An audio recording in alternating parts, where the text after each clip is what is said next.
వేరే చాలా మంది దానికి దానికి సపోర్ట్ చేశారనమాట. సో వైల్డ్ కార్డ్స్ వస్తే ఇలా చేసేయడం ఏంటి అని చెప్పి. ఎందుకంటే దివ్య విషయంలో దివ్య థర్డ్ వీక్ వచ్చినప్పుడు తనకు చాలా లీస్ట్ ఓట్స్ వచ్చినాయి. ఎవరు కూడా తనకి ఇంట్లో రావడానికి ఇష్టపడలేదన్నమాట. బట్ స్టిల్ లీస్ట్ ఓట్స్ వచ్చాయి అంటే తను స్ట్రాంగ్ కాంపిటీటర్ అనుకోనే లీస్ట్ ఓట్స్ వచ్చుంటాయి, అందుకే తను రాకూడదు అని అనుకున్నారేమో హౌస్ లో అని చెప్పి బిగ్ బాస్ రన్నర్ అని చెప్పి దివ్యాని ఇంట్లో తీసుకొచ్చినప్పుడు మీ ఒపీనియన్ తెలుసుకుందాము అని అనుకోనే నేను మిమ్మల్ని ఎలిమినేట్ చేశాను. ఈమె ఎలిమినేట్ కాదు, ఇట్స్ జస్ట్ ఏ ప్రాంక్. అసలు మీరు ఏంటి, మీ డెసిషన్ ఏంటి, మీ మాట్లాడే విధానం ఏంటని తెలుసుకోవడానికే చేశాను అని ఒక విధంలో చెప్పొచ్చు. బట్ ఏంటి అట్లా చేసేసారు. నాకు అక్కడి నుంచి డౌన్ ఫాల్ స్టార్ట్ అయిందండి. నిజంగానే ఐ బిలీవ్ నేను విన్నర్ అని చెప్పను కానీ నాకు ముందుకెళ్లే ఛాన్సెస్ చాలా ఎక్కువ ఉన్నాయని చెప్తా. ఎందుకంటే ఫస్ట్ 2 వీక్స్ నేను చాలా మందికి నచ్చలేదు. ఐ యాక్సెప్ట్, మీరు నెగిటివిటీ అనుకున్నారు, అంటే సాకిని అన్నారు, ఇదంతా కూడా ఒప్పుకుంటా. బట్ ఎప్పుడైతే నా గేమ్ అనేది ఇంప్రూవ్ అవుతూ వస్తుందో, మీరు నన్ను ప్రేమించడం మొదలు పెట్టారో, సపోర్ట్ చేయడం మొదలు పెట్టారో, అప్పుడు బయటకు పంపించేశారండి. ఒక్క రోజు చాలు కదా గేమ్ ఇలా తిప్పడానికి. ఒక రోజు చాలు కదా ఒక పర్సన్ కింద నుంచి పైన టాప్ పొజిషన్ లోకి వెళ్ళడానికి. అలానే నెక్స్ట్ ఫ్యూ వీక్స్ నేను ఉండుంటే, నెక్స్ట్ వీకే ఉండుంటే నాకేమి ఇక్కడ నుంచి ఆ టాప్ పొజిషన్ లో ఉండేదాన్నేమో, టాప్ 5 లో ఉండేదామనేమో. వి నెవర్ నో కదా. సో వాళ్ళు వచ్చి ఎలిమినేట్ చేయడం నాకు నిజంగానే నచ్చలేదు. సో ఎలిమినేట్ అయిపోయాను.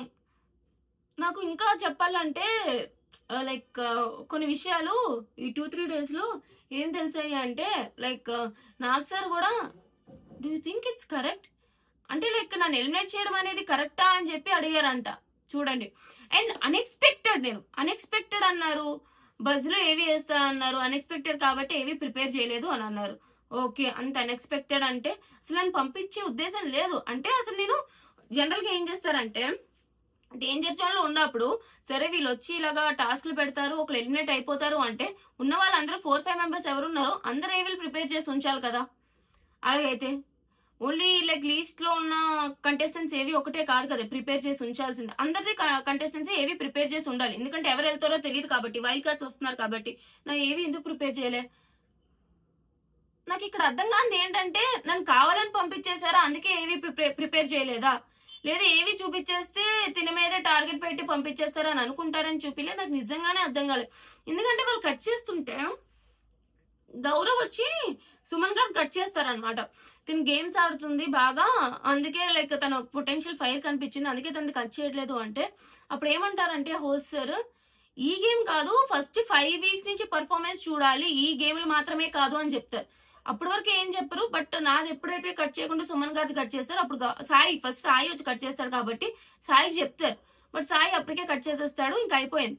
నెక్స్ట్ గౌరవ్ కి తెలుగు అర్థం కాదు కాబట్టి గౌరవ్ కూడా ఈ గేమ్ల గురించి చెప్తుంటే లేదు ఈ వీక్ పర్ఫార్మెన్స్ కాదు, ఇప్పుడు జరిగిన టాస్క్ పర్ఫార్మెన్స్ కాదు, ఫస్ట్ నుంచి చూసి దాన్ని బట్టి అని అంటారు.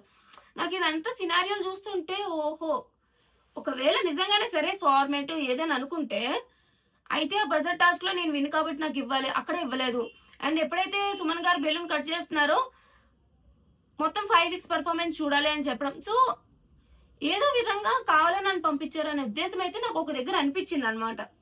So this is what happen. So danger zone లో ఉన్న కంటెస్టెంట్స్ ఏవీస్ అని ప్రిపేర్ చేయలే, ఎవరు 2-3 ప్రిపేర్ చేశారు అని అన్నప్పుడు they think I'm strong contestant, they think I won't be eliminated అన్నప్పుడు నిజంగానే మీ చేతిలోనే ఉంది కదా. ఒక స్ట్రాంగ్ పర్సన్ ని అన్డిజర్వింగ్ గా బయటికి పంపాలి అని అనుకోలేనప్పుడు, అసలు తను వెళ్తాదని ఎక్స్పెక్ట్ చేయలేనప్పుడు నన్ను ఎందుకు పంపాలి? అయితే సీక్రెట్ రూమ్ లో పెట్టచ్చు, something they can do. But ఏం చేయలేదన్నమాట. సో అక్కడే నాకు పోయింది నిజం చెప్పాలంటే. అక్కడే నాకు కొంచెం నచ్చలేదన్నమాట basically. But we should respect the format అన్నట్టు వచ్చేసా.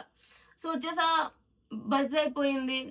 నెక్స్ట్ 2 వీక్స్ ఇట్లా జరుగుతూ ఉంది. ఆ 2 వీక్స్ కూడా frankly speaking I swear on my mom అందరికి కూడా నేను అసలు ఎపిసోడ్ చూసేదాన్ని కాదు. హాట్స్టార్ లో రీల్స్ వచ్చినా సరే స్కిప్ చేసేదాన్ని, నా ఎడిట్స్ మాత్రం చూసుకునేదాన్ని అనమాట కొంచెం. ఎందుకంటే అరే నేను ఉండాల్సింది కదా అని చెప్పి అనిపిస్తూ ఉండేదన్నమాట.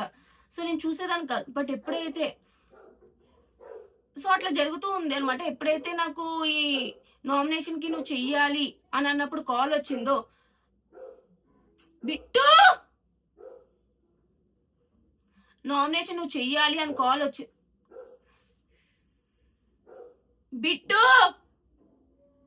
సో ఎప్పుడైతే నామినేషన్ చెయ్యాలి అని నాకు కాల్ వచ్చిందో అయ్యో వెళ్ళి ఎవరు పడితే వాళ్ళు నామినేట్ చేయడం కరెక్ట్ కాదు, ఎపిసోడ్స్ చూద్దామా అని చెప్పి అప్పుడు ఈ 2 వీక్స్ ఎపిసోడ్స్ ఏవైతే నేను మిస్ అయ్యానో అన్నీ కూడా 2 to 3 days లో నైట్ 4-5 వరకు కూర్చొని మరీ చూసేదాన్ని. అట్లా చూసా అంతే తప్ప ముందు చూసి వెళ్ళలేదన్నమాట. సో నేను డైలీ అడిగా ఏంటి అని చెప్పి చాలా మంది సపోర్ట్